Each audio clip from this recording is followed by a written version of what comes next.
The co-main event is on, ladies and gentlemen. It is the top 5 worst movies of 2021. No matter how many things are going right or wrong with a year, there is always some trash on the big screen, and this year was certainly no different. We've each got some honorable mentions, and then we get into each of our top 5 worst movies of the year. 5, 5, 4, 4, 3, 3, 2, 2, 1, and 1. So without further ado, let's get it going.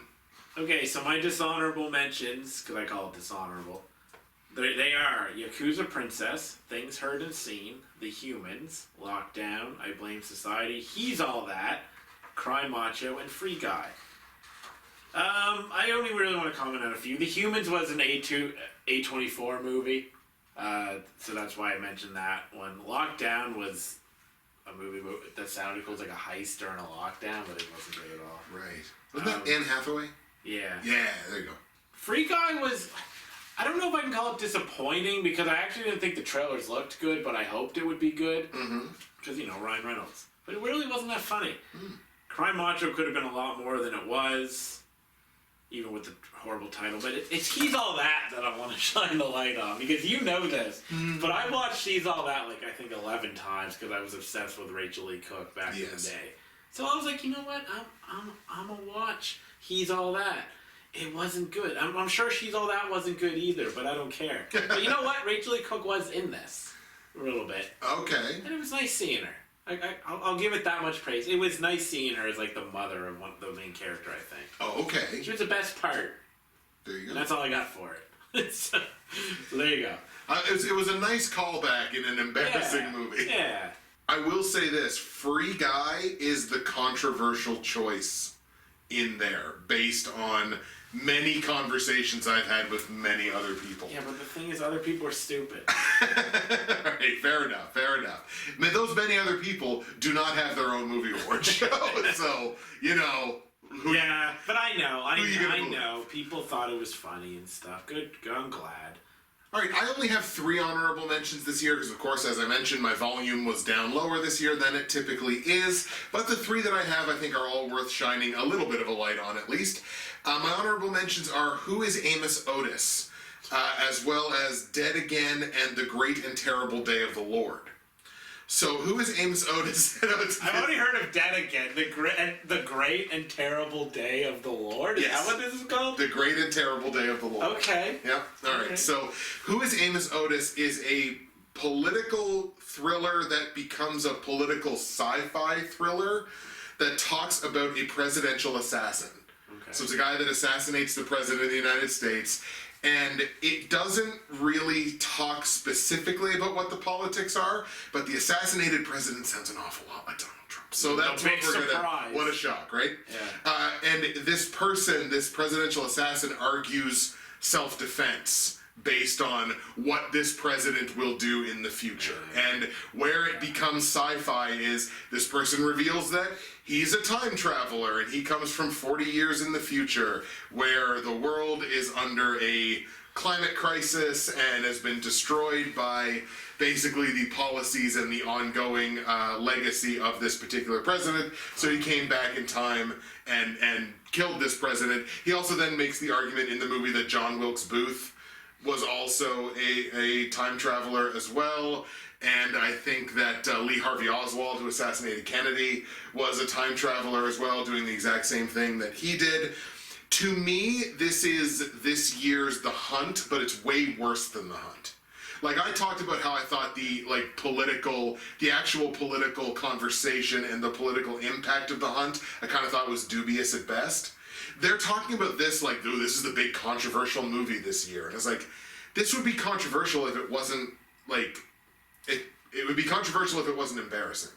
So that's It's the sad thing is it sounds like it could be fun if it didn't seem so lazily written. yeah. Like, hey, look, we got this guy that's Trump. That's not, it's not really Trump, but it is. Exactly. It's so lazy. Yeah. We know people hate Trump. Right. Stop. If we stop talking about him, maybe he'll go away. But yeah, so it was just it could have been something if it wasn't nothing, and that's ultimately what it wound up being. Like you mentioned, Dead Again, I had mentioned before, a low-budget UK horror, and my big problem with this is if it wouldn't have done this one thing, it probably would have avoided this altogether, but in the marketing for the movie, it evokes Shaun of the Dead. And I'm like, That's a bad okay, it's like the same concept, sort of, or a similar concept as Shaun of the Dead, done in like the spirit of Shaun of the Dead. Like, I'm okay with something like a 2021 spiritual successor to Shaun of the Dead. And then I watched it, and I'm like, this sucks. Shaun of the Dead doesn't suck. No. This is supposed to be like Shaun of the Dead. Well, and this is just it. It's like it's supposed to be like a horror comedy, kind of like Shaun of the Dead is. It's not scary. It's not funny. There's very little endearing about the characters, and that's the whole point of Shaun of the Dead is they're endearing characters that you kind of give a shit about. And there's none of that in this, and it progressively becomes more tedious, way more dumb, but it never gets any funnier.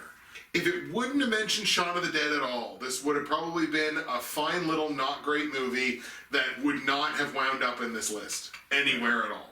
Because I would have just given it a pass. But I'm like, if you're going to evoke Shaun of the Dead, then you're going to evoke the wrath of somebody that really likes Shaun of the Dead. Yeah. And so it just did not do the job.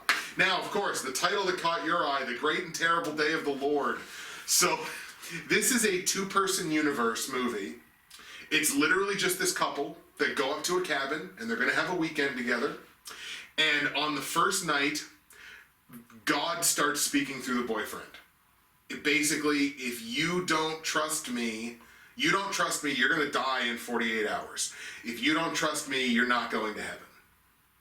That's the whole premise of the movie. And she's like a skeptic. I think this was made, or supposed to have been made, from a pro-Christian perspective. And I was like, I'm kind of interested in the premise of God talking through someone. Yeah. Like, that's okay. That's an interesting... It could work. It's something, right? This movie makes God sound like such a poser. And some movies that are supposed to be pro-Christian do this. They make God this unpleasant character. Like, imagine if you were speaking to God for 48 hours, and every so often God was just like, hey, see that tree over there? I did that. That's it. God treats it, like, God is treated as so self-important in this movie, and it's not a performance. It's the way the character is written. It's like, this is what they wanted from this movie, and it's crazy to me that you could have a movie that is very clearly believe in the Christian version of God, there is a heaven, there is a hell, you're going to go to this if you don't do this. But it's like, you're not treating God in any kind of endearing or interesting way. I also find they treated God as Ben Shapiro. Yeah, there's where he comes in. There's where he comes in, because he talks like him. It's God. It's this guy who is apparently God, just talking like Ben Shapiro, just with that speed and that, like, I'm not even going to let you think about your answer to this question before I've asked you three more. Yeah. And it's that so God modeled after Ben Shapiro, or at least his talking style, basically saying, look at all my great stuff. Aren't I cool? You should trust me. And she's just like, why would I trust you? Until the end, when she's like, okay, JK, I don't want to go to hell. I trust you now. And he's like, you're not going to die anyway. It's fine. Like, what are you doing? What is this movie? And shockingly, there are 5 movies this year that are worse than that one. Hearing about that makes me miss a movie like Knowing. That is like a Christian or at least religious movie. That is done with, it's inventive and exciting and interesting and visually stunning. And then there's that. Yeah. Like, what is that? God's also treated as very possessive in the movie. Multiple times he's just like, look, if you decide not to trust me, I understand that. But you're going to trust me, though. Because if you don't trust me, all this is going to happen. You know, if you don't trust me, it's okay. But if you don't... This doesn't even make sense to what God is now. Like, he's not Old Testament God. No. So speaking of God, my number 5 is Bruce Willis's entire 2021. This is the one I've been waiting for since I thought of it. Boy. So one day your boy Tyler is just sitting there, right? He's like, he watches like, oh, Bruce Willis movie's probably gonna suck. It did. And then like a week or two later, another one came out. There was like 2 movies in like, I don't know if it was July, and I was like, all right, I watched that too. And I think I might have seen one early in the year. So I'm like, I'm 3 movies in. I wonder how many movies he's seen. 7 movies this year. So I watched all of them for this award. So let's list, and then I averaged them out. But let's list. The average is 39.3. Okay. The movies were Survive the Game, Midnight in the Switchgrass, Apex, Cosmic Sin, Out of Death, Deadlock, and Fortress. The best of the bunch were probably Deadlock or Fortress, but they weren't good. Mm-hmm. And the worst was Out of Death and Cosmic Sin. I especially dislike Out of Death because the name is atrocious. And I'm not sure of every review, but in most of the reviews on Criticker this year for his movies, I would say, and Bruce Willis is still asleep. Because he was just so bad. Right. 7 movies of bad. And I wanted to put it number 5 because some of the individual movies aren't as bad as the ones that are in the other places. And some of them actually come close to being, like, close to passable, but not good. Maybe because they're, like, some of them are action movies, and I'm a little more forgiving of action movies. But don't get it twisted. They're all bad. Bruce Willis put in the worst year. You could have renamed this the Bruce Willis Award. No. And he also has a new movie that's already out. So 2022's off to a rolling good start. Today, actually. Oh, really? Okay. I'm gonna watch it because I need some bad movies for the next movie awards. But I ain't investing in another 7 movies, terrible movies. I was like, you know what? I'm pod committed. Let's do it. Wonder how bad Bruce Willis's gambling debts are that he had to make that many movies in that short a period of time.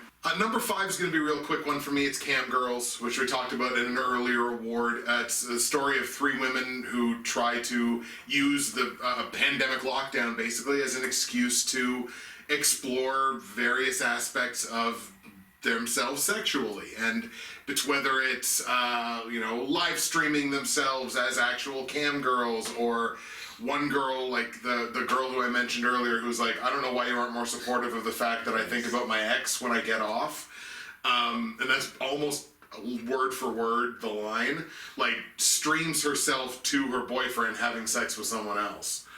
And so it was an interesting concept, and it should have been at least somewhat enjoyable just based on concept. But when it's crafted the way that this one was, with completely wooden, unconvincing performances and interrelationships, and is wholly unsexy across the board. Yeah, that's a problem. It's a problem when that's supposed to be the whole foundation of your movie. So Cam Girls is my number 5. All right, my number 4 is All Sorts. This was actually a movie that was on some film festival that I thought, this sounds interesting. I'm gonna actually pay for it. I was thinking about putting this on Expected More, but then I realized like the premise could have really led it either way. Because the premise is basically this entry clerk that finds the world of competitive folder filing. And so really this could go either way, though. That's the thing, right? This can either be really bland and boring, like the premise kind of sounds, or it could be a clever little satire, maybe like an Office Space type comedy, something funny like that. It wasn't that. It wasn't that. It wasn't that. It mirrored the bland premise by actually being kind of bland in the way it's shot, and the humor just wasn't there. There was a few funny moments, but it needed a lot of jokes to get past the premise, which is original, but also so boring sounding. Like, hey, I input data all day, and now I'm going to do folder filing. Like, it's silly, and it could have been great, but I'm honestly not surprised at the same time that it made it on this list, because it went the exact direction that I was hoping it did not. Right. That premise sounds like it would be better served as a subplot in an episode of The Office. Yeah.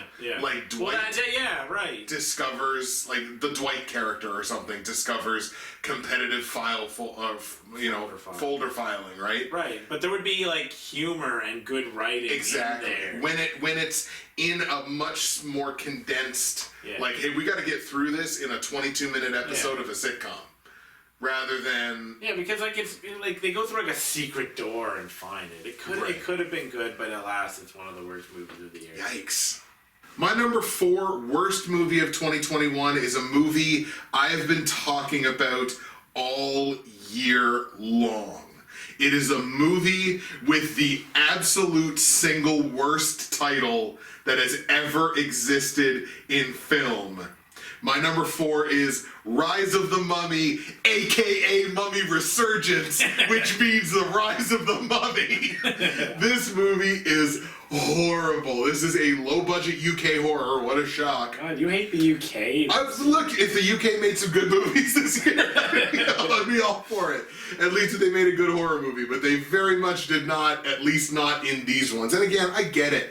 These movies are made for a hot dog and a handshake, so I understand that there's almost nothing put into them from a resource perspective. But this movie is set in a university that looks like our elementary school, and it's literally filmed in a public school that they call a university. I looked that up, and that is true. But they didn't try to make it look like a university.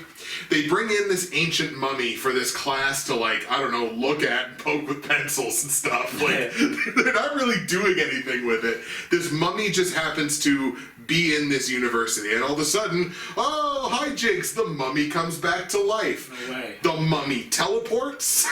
The mummy controls women by choking. The mummy is an X-Men. Exactly.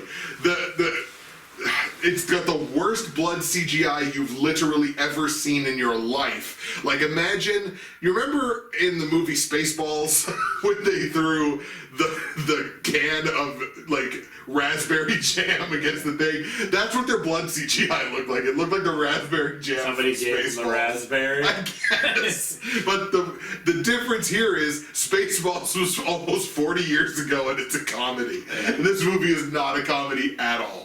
But I will make this point. If this was intentionally made this way, like if it was made intentionally bad, it would be the Room of low-budget horror. Right. This thing would be a cult classic any way you slice it. But it wasn't. They thought this was good because they invested the time in the 2/3 of the way through the movie to get like a time loop gimmick in there. Like, they were trying to throw some stuff in there. Right. They wanted this thing. They were like, oh man, we're telling a story here. We're telling the story of this Mummy Shabadoo, or whatever the hell name they gave him.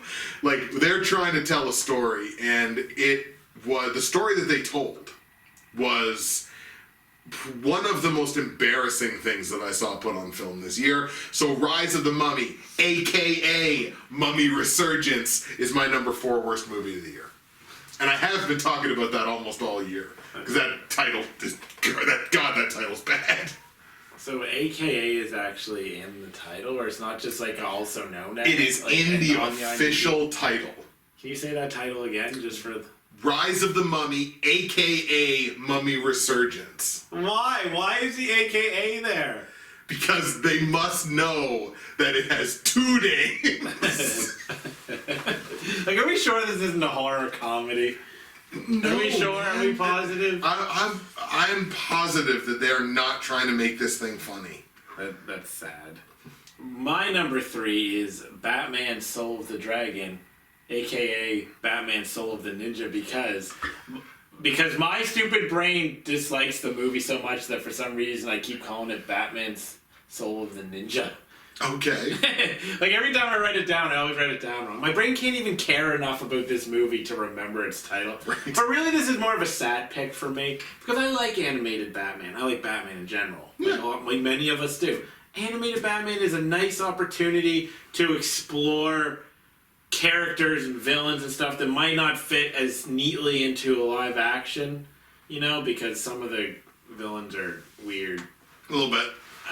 You can still make them fit, but it's a little some fit better. Like you can slap the Joker in anything, you know, fit. But so this one's sad because I'm not like I probably disliked some other Batman animated movies, but maybe not as much as this one. It's the problem is you never get a moment where you think that Batman is really cool in this.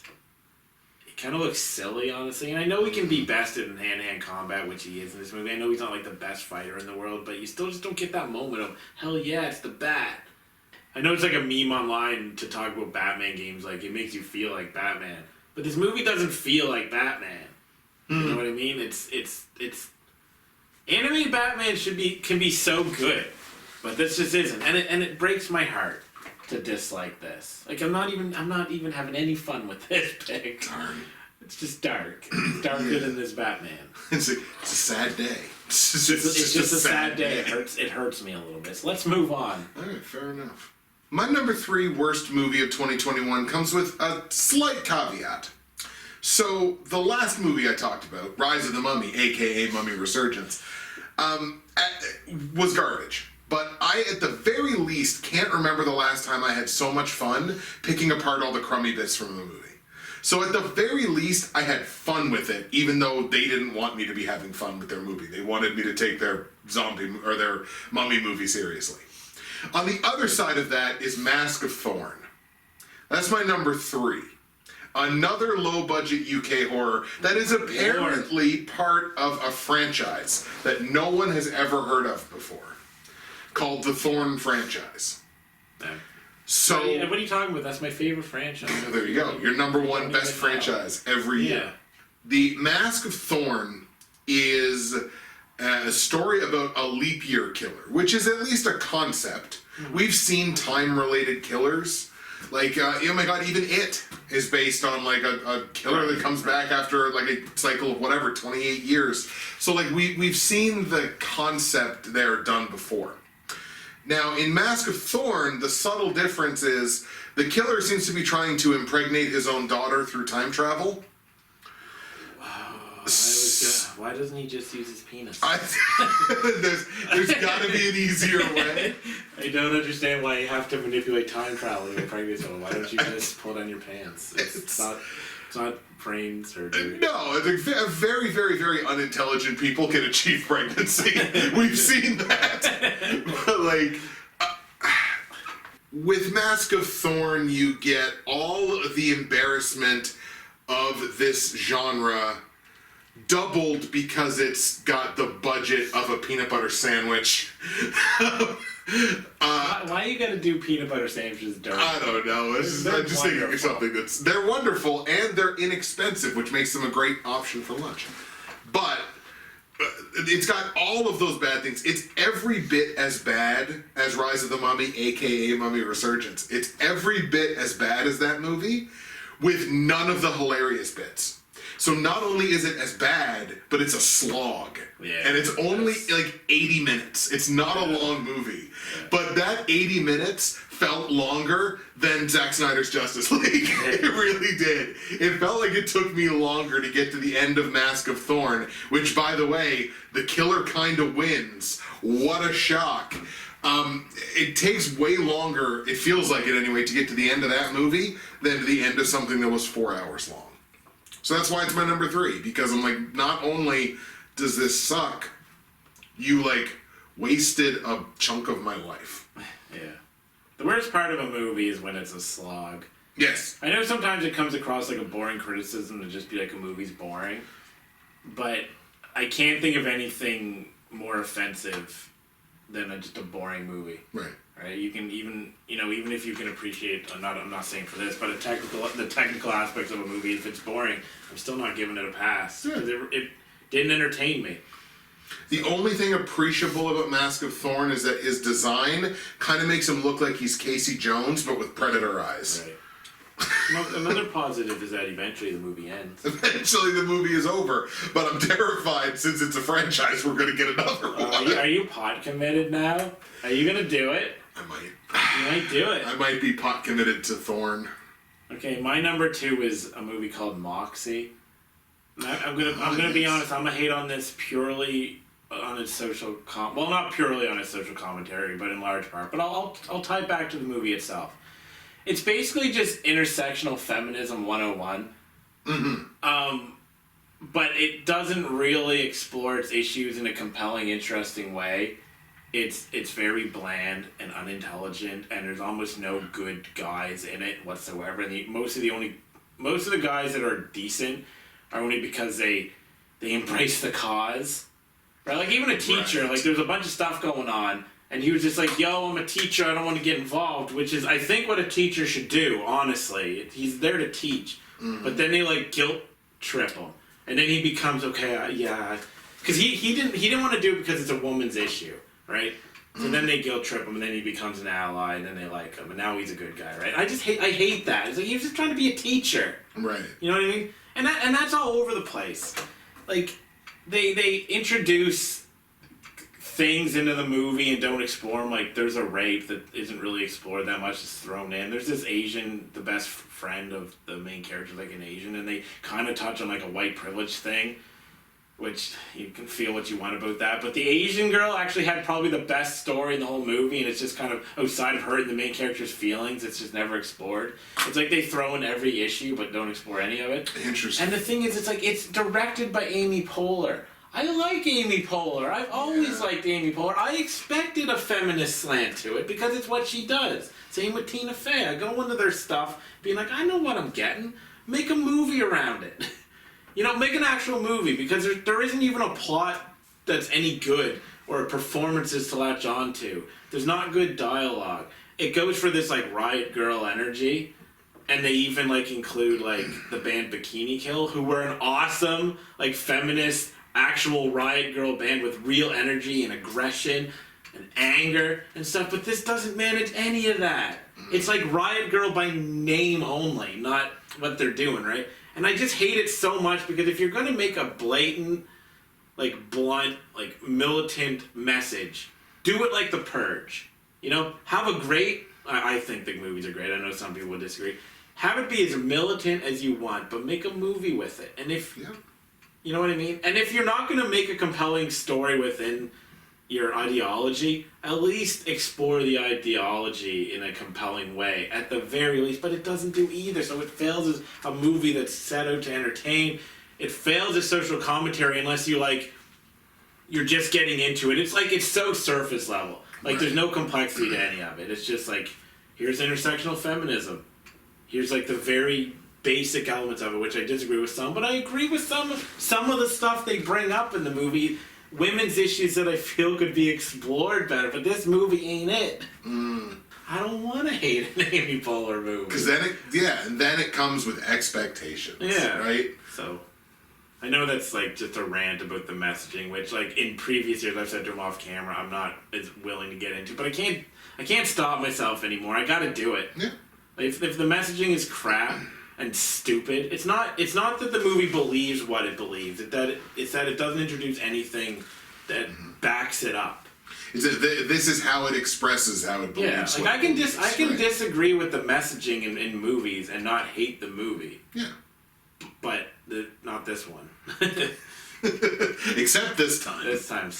That's a movie that you mentioned to me early on in the year that you had watched, and you were like shocked. Now that you mention it, that you were like not shocked at how much you hated it, but again expressing kind of the same thing, where it's just like, Amy Poehler, man, like come on. No, I don't want to hate this. I like her. Exactly. My number 2 worst movie of 2021. Throw your hands in the air if you feel fine. We're gonna send it into overtime. Welcome to Space Jam: A New Legacy. soulless starfuckery is the way that I would describe this movie, featuring a ton of Warner Brothers properties that you would rather be watching than watching this movie. So obviously LeBron James with the straight up sequel, but don't call it a sequel, bro, Space Jam of 2021, in which he somehow manages, no, not him directly. I'm not a LeBron James hater, by the way. Yeah, but he was bad in this movie. But he was really bad in this movie. He was bad. And sucked so much of the joy out of the damn Looney Tunes. Like, you talked about how, like, oh, Amy Poehler. I'm like, oh, the Looney Tunes. How do you make the Looney Tunes not interesting? Interesting. And it doesn't make them completely uninteresting, because I don't think there's any force imaginable that could possibly do that.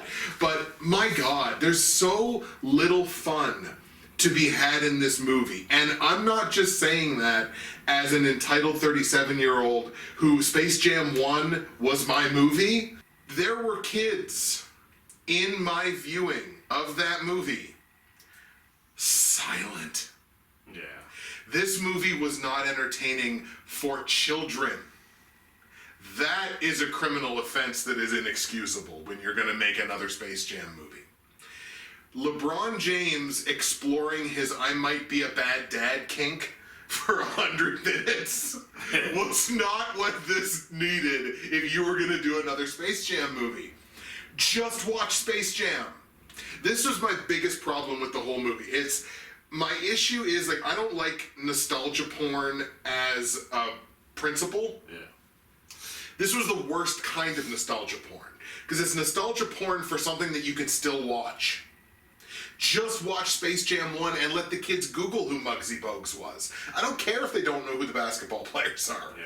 I didn't need to see that movie again, but it's got to be Kevin Durant and Steph Curry this time. Like, no, I don't care. Let them Google who Muggsy Bogues was. They could figure out who the basketball players were, why they were relevant at the time to Michael Jordan. Just watch Space Jam 1. Not that Space Jam 1's the greatest movie of all time, but that movie can still entertain because it was actually telling a genuine story that actually felt like it had stakes. This one was just like, your kid, the video game developer, I'm just going to like coerce him. I'm an AI, by the way. Yeah. Kind of, sort of. And I'm gonna coerce him into capturing the Looney Tunes for reasons that I don't exactly explain to you why. At least the last guy wanted to put him in an amusement park and be like, I'm gonna make a ton of money. Yeah. I'm gonna lock the Looney Tunes up in my amusement park and I'm gonna make all the money in the world.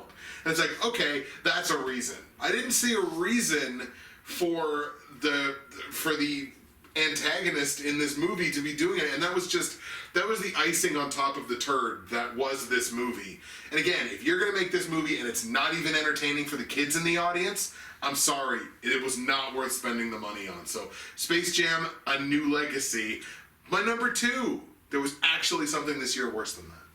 To the gulag with you. Allow me to amount the tiniest defense of that movie whilst acknowledging that I also did not like it.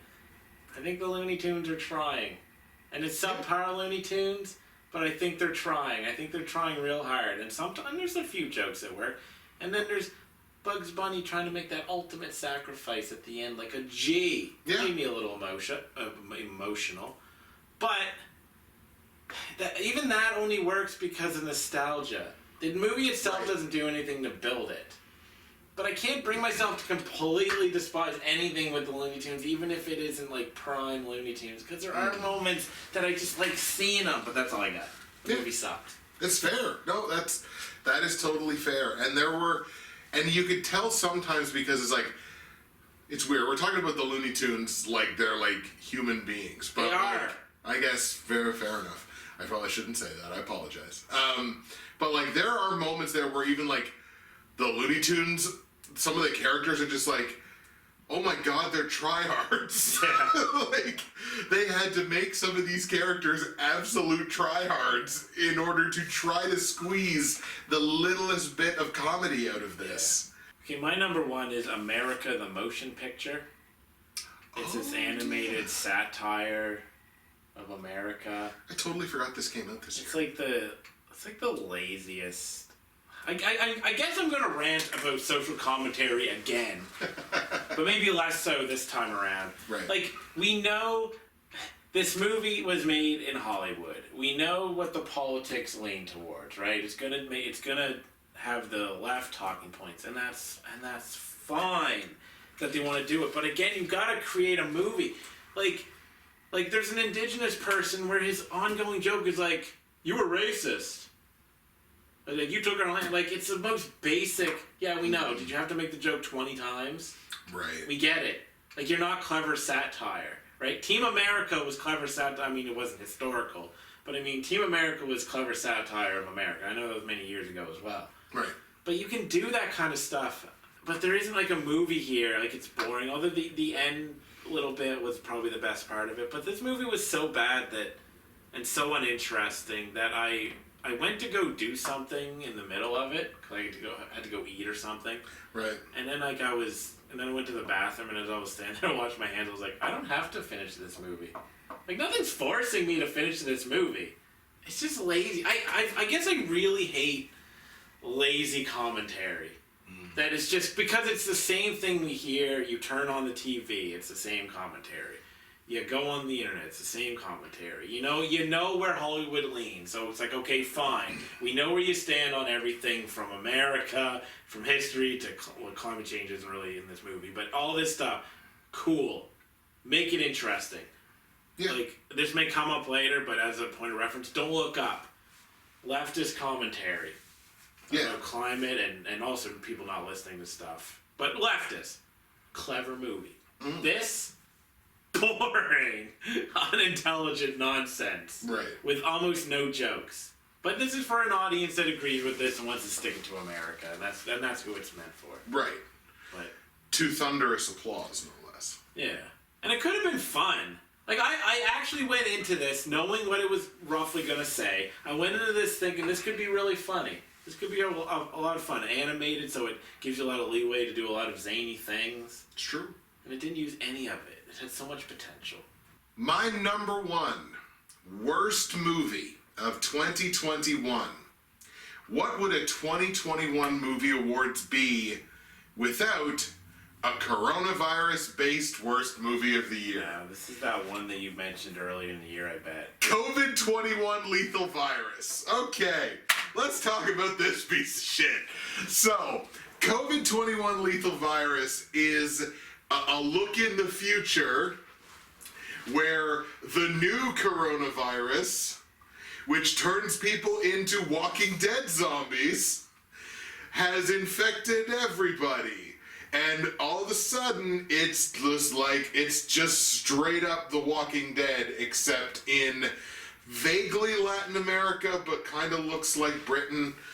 It's not done in the UK. It might be the only UK horror-related anything, or non-UK horror-related anything that I saw this year. It's got a lot of ideas. Ideas such as COVID came from the melting ice caps. It's climate change zombies. It's not anything else. It's because of climate change. The complete and utter full cessation of anything that could be considered a human right. Just straight up everything gone. And it's like, and there's gonna be some people going like, well, that's where we're at now. It's like, no, shut up, dummies. That's not quite what we're talking about. Like, this is just like full on straight up. Somehow, no one is wearing a mask anywhere. Like, wouldn't you think if you had a coronavirus that was turning people into Walking Dead zombies? Yeah. And like, it was trying to set up this Walking Dead 28 Days Later vibe, like the kind of cool zombie vibe. Yeah. But then it's like, everything in this is so stupid. Everything else about this is so dumb and so bad that it completely forsakes a good type of setting, and that makes it even worse because then it's like that stands out as the diamond in this pile of shit, but nobody wants to touch the diamond or even say nice things about the diamond because it's currently surrounded by shit. Very, very briefly, I considered not including this simply because I know this movie wants to be bad. This movie is being made intentionally to be bad. because they think they are creating conversation, and they think they are making social commentary. Like, they think that they are like, see where we might get if things keep going the way that they are right Zombies? now. I think they wanted to make a zombie movie, but they wanted to make a zombie movie that was like, well, if we keep doing lockdowns and if we keep doing this, they wanted to whatever. make a zombie movie that if you Google COVID, it might show up because COVID's in the title. Exactly, I mean, 100%. because it'll be so far down the results you'll never find it. Exactly. After it gets review bombed on everything, anywhere that you could possibly review anything, this is one of the movies I had to actually submit this to Criticker because nobody else took the time to put this piece of garbage out I there. forgot all about it, or else I might have found it like later in the year and watched it myself, and I might have been able to join you, but I completely forgot about it. And I mean, you're my friend, and I wouldn't want to wish that on But you. I want to have a moment. It's true. I like the moment. The moment definitely would have been worth it. But again, it wanted to be bad. So briefly, I'm like, do I judge this movie based on what it's trying to be? Because if I do, then it probably shouldn't wind up on this list. But I was like, you know what? I'm not going to reward the incompetence that it had to take to think this was a good idea by not putting it on the list. And then I'm like, it has to be number one, because even though Space Jam was a complete and utter waste of time, even for the audience it was intended for, it wasn't trying to be. It wasn't trying to be that waste of time. It just didn't know how not to be. This very much knew how not to be and decided against it anyway. So I'm like, you know what? I'm punishing you for this fact. COVID-21 Lethal Virus, my number one worst movie of 2021. Get fucked. Yeah. What he said. And I can say that because the YouTube censors are not listening anymore. Oh, so we can swear now? There you have it, folks. America the Motion Picture and COVID-21 Lethal Virus, our worst movies of 2021. What a sheer, utter waste of time. We'll never get that time back, but all we can do is, in the future, try to fill it with more good than bad, but still find enough bad for this list. That's right. And it will be unavoidable, basically, every year. So there you have it. Those are our worst movies of 2021. And the next time you see us, number one, we'll probably be wearing different clothes. Number two, it will begin the main event of the movie awards, our top 30 best movies of 2021. That'll be split up into either 2 or 3 videos as per normal. But the next time you come around, you'll see the bottom part of our lists, as well as honorable mentions and your input, the people's choice best movies of 2021. That will kick off the next video, and we'll see you then.